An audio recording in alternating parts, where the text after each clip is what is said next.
Ejercicio 18. Como podemos observar, en este ejercicio tenemos tramos curvos que sí van a presentar fricción. Anteriormente en tramos curvos despreciábamos la fricción, pero ahora sí nos lo indican y por eso nos proporcionan ángulos alfa y beta. Antes de realizar la conservación de la energía, vamos a necesitar determinar estos ángulos. Para eso vamos a notar que se forman triángulos rectángulos, tanto para el ángulo alfa como para el ángulo beta. Y entonces utilizamos nuestras funciones trigonométricas. En el esquema nos dan una altura de 53 metros y en la redacción nos dicen que del tramo A hacia B son 60 metros. Por lo tanto, me proporcionan la hipotenusa y el cateto opuesto al ángulo. La función trigonométrica que vamos a utilizar entonces es la función trigonométrica seno, en donde es el cateto opuesto entre la hipotenusa, teniendo un resultado de 62.047 aproximadamente para el ángulo alfa, y hacemos lo mismo para el ángulo beta, en donde vamos a tener nuestro cateto opuesto, que es la proyección de los 22 metros, y una hipotenusa que viene en la redacción, donde dice que de B hacia C son 27 metros. Con la hipotenusa y el cateto opuesto obtenemos entonces el ángulo beta de manera aproximada un 54.56. Ya que tengo los ángulos alfa y beta, ¿dónde los voy a ocupar? Los voy a ocupar en las pérdidas por fricción. El trabajo de la fuerza de fricción es la fuerza de fricción por la distancia. Recordamos que es un producto punto vectorial. En este caso sabemos que este producto punto vectorial es el vector fuerza de fricción por el producto punto con respecto al desplazamiento y el coseno del ángulo, que generalmente en nuestros ejercicios anteriores pues ese ángulo siempre era respecto al eje de las X positivas de acuerdo al movimiento que se tenía. En este caso, este ángulo, en lugar de llamarle teta, le vamos a llamar alfa o beta. Entonces, este ángulo es el que vamos a sustituir para, en este caso, para esta trayectoria, pues este coseno del ángulo es un coseno de 0. Entonces, el coseno de 0, teta es 0 grados, por lo tanto, el coseno de 0 vale 1. Ahora nos vamos a la parte de la fuerza de fricción. La fuerza de fricción es nu por normal y la normal equivale al peso, pero en este caso el peso va a llevar un ángulo, es un peso con respecto al eje de la Y. Porque si puedo notar, aquí tracé el plano de color verde y el peso siempre es perpendicular a la horizontal. Si yo trazo la perpendicular, me va a quedar un ángulo con respecto al eje de la Y. Ese ángulo por ángulos opuestos es alfa. Y lo mismo voy a hacer del otro lado. Trazo mi plano en este color verde y trazo el peso perpendicular a la horizontal y se genera un ángulo con respecto al eje de la Y que por ángulos opuestos al vértice sería beta. Quiere decir que la normal equivale al peso en y el peso es masa por gravedad. El peso en Y, de acuerdo a la función trigonométrica que está ejerciendo en este momento, pues el peso en Y es la función trigonométrica coseno. ¿Por qué coseno? Bueno, pues porque el ángulo queda a un lado del eje de la Y, está en una posición adyacente, por lo tanto la función trigonométrica va a ser coseno, ya sea que apliquemos para alfa o para beta.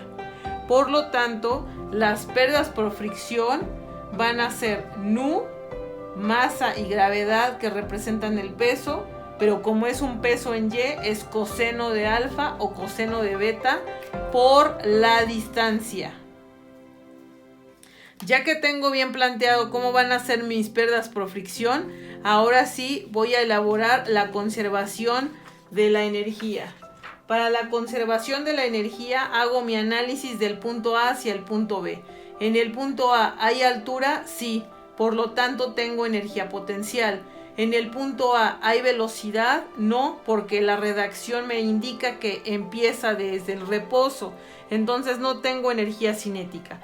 Y por último, de A hacia B, ¿hay fricción? Sí, esta es una excepción, lo dice la redacción, debo de considerar las pérdidas por fricción. La fricción, recuerden, son pérdidas, es negativo y lo voy a colocar antes del signo del igual. En el punto B, ¿hay altura? No, entonces no hay energía potencial. En el punto B, el objeto ya lleva una velocidad, por lo tanto tengo energía cinética. Y sustituimos la energía potencial, masa, gravedad y altura, pérdidas por fricción que acabamos de escribir, nu, masa, gravedad, coseno de alfa y la distancia. Y la energía cinética, 1/2 de la masa por la velocidad al cuadrado. Puedo cancelar las masas, sí, porque aparecen en todos los términos. Puedo multiplicar por 2. El término de la velocidad tiene una raíz cuadrada. Aplico raíz cuadrada en ambos lados para cancelar el cuadrado de la velocidad en B. Sustituimos nuestros valores. Es 2 veces la gravedad de la altura, que en este caso son 53. 2 veces el coeficiente 0.3, gravedad 9.81. El coseno del ángulo que determinamos de 62.047 y la distancia en este tramo, que también es dato, que son 60 metros. Sustituimos, aplicamos la raíz y obtenemos una velocidad en el punto B de 29.56 metros por segundo. Hacemos el análisis de B a C. En el punto B, ¿hay altura? No, entonces no tengo energía potencial. En el punto B, el objeto lleva velocidad, por lo tanto hay energía cinética. Hay pérdidas por fricción, a pesar de que es un tramo curvo, pero me lo dice la redacción, hay que respetarla. Esas pérdidas por fricción se colocan antes del signo igual y con signo negativo. Tengo en el punto C altura, sí, por lo tanto hay energía potencial. Lleva el objeto velocidad, por lo tanto hay energía cinética.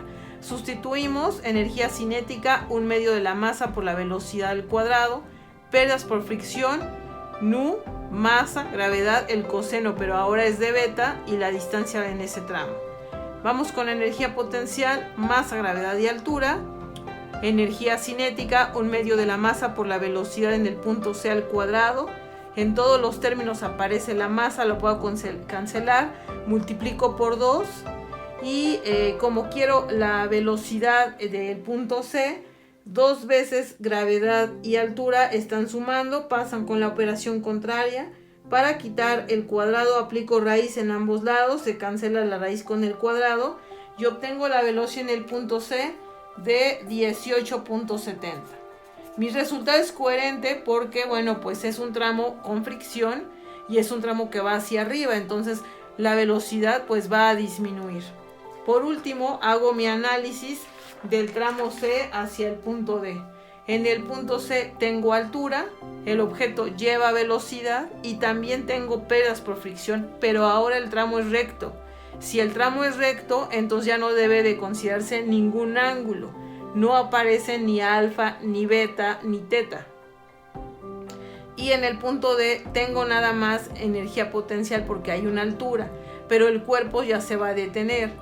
Entonces la energía potencial la puedo cancelar porque el cuerpo en el punto C y en el punto D tienen la misma altura.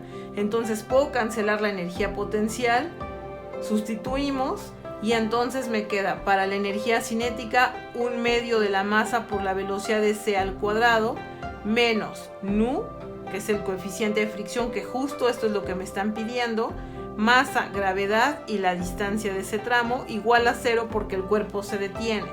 Y entonces despejamos el coeficiente, que aquí nos piden el coeficiente. En ejercicios anteriores despejábamos la distancia.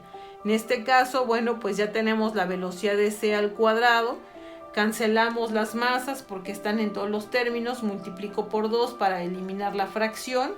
Despejo y me queda la velocidad de C al cuadrado entre 2 veces gravedad por la distancia. Y nos queda un coeficiente de fricción de 0.2376, recordando que es adimensional. Y con eso terminamos el ejercicio 18.